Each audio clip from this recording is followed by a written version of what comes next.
What's up, guys? Calhoun here with Off the Hook Sports, coming to y'all from my unfinished basement. Had some breaking news we have to get to. As I'm sure many of you guys have already seen, Texas and Oklahoma are set to join the SEC now in 2024. The date has been moved up from 2025. We thought last weekend that they couldn't come to an agreement to leave the Big 12, so we thought that the original date was going to stay at 2025. It's now been moved up, and I have to be honest with you guys, this is not good news for Tennessee football. Tennessee, I've been saying for a while 2024 was their magic year. There's a couple of reasons for that.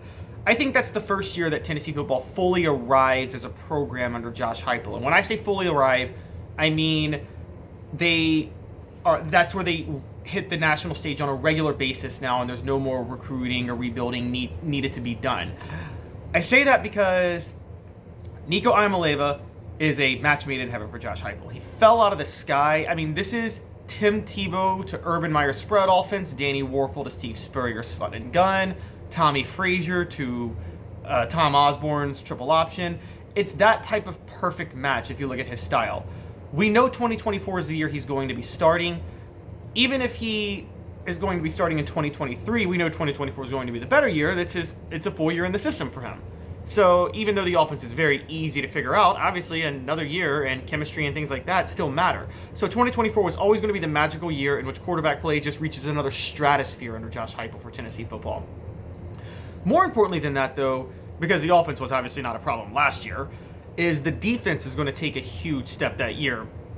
Tennessee recruited well in 2023 to shore up specific deficiencies on the defensive side of the ball, many of which still have to do with some of the mess that was left with the program after Pruitt was fired. That's where they were still way behind the curve. You saw they couldn't replace Alontae Taylor at cornerback. The secondary was just awful at times last year. They recruited very well in the secondary, brought in some transfers. Those recruits, quite a few 4-stars, and I think some underrated 3-stars like John Slaughter. Dave and I talked about him on Tuesday or Wednesday, I think, of this week. They'll have their second year in the system. They'll really be ready to go in 2024. That was their year to really emerge. So Tennessee is going to emerge in 2024. That's the year they were the powerhouse program. The SEC obviously was going to expand in 2025, but the college football playoff has already been scheduled to expand to 12 teams in 2024. So the first year Tennessee emerges with the quarterback match made in heaven for Josh Heupel was the year the college football playoff expands to 12 teams, but the SEC was not going to be as difficult. Tennessee was always going to have to compete with LSU, Alabama, and Georgia. Those three schools, though, competing with those three schools is not the same as competing with those three schools plus Texas and Oklahoma. And for any of you guys curious, all 5 schools had higher ranked recruiting classes in Tennessee this year.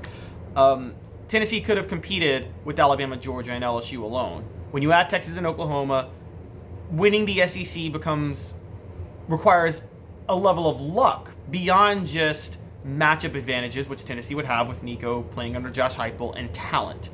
So all of a sudden, the magic lightning in the bottle year for Tennessee football 2024 is not happening.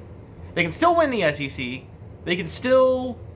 They'll still be competing at a high level for years to come, and you hope for their sake that they'll win a few championships, but all the stars aligning in place for Tennessee to do that in 2024 is not happening now with Oklahoma and Texas in there.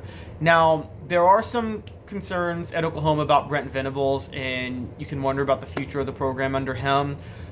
They still had a higher ranked recruiting class in the Vols. There's still some talent there. More notably, though, is Texas had the 3rd ranked recruiting class behind Alabama and Georgia.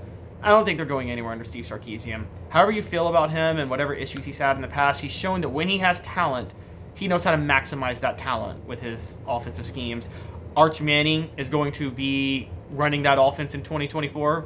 So you can talk about Nico running Josh Heupel's offense. Texas is going to have Arch Manning in 2024. So it's not the best situation for Tennessee to be in. Look, none of the schools, they're all going to have to equally compete to win the SEC. But I've been driving the 2024 train for a while where everything was going to fall in place for Tennessee because of the layout of the SEC and because of the layout of the college football playoff.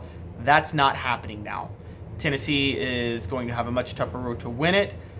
This is not good news for them.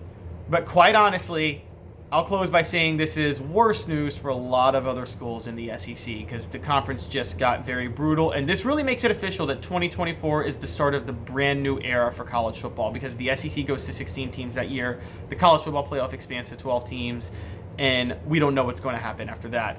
We'll have a lot more on this tomorrow with Dave Hooker and Off the Hook Sports, the podcast and the show. We're on at 10 a.m. Eastern every weekday.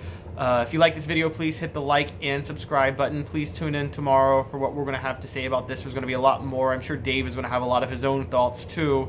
I've got a column up right now on offthehooksports.com about this. Thank you all for tuning in this evening. I hope you guys have a great rest of your night. And I'm sure, like me, you guys are all looking forward to the weekend tomorrow. All right, you guys have a good one. Talk to you guys tomorrow.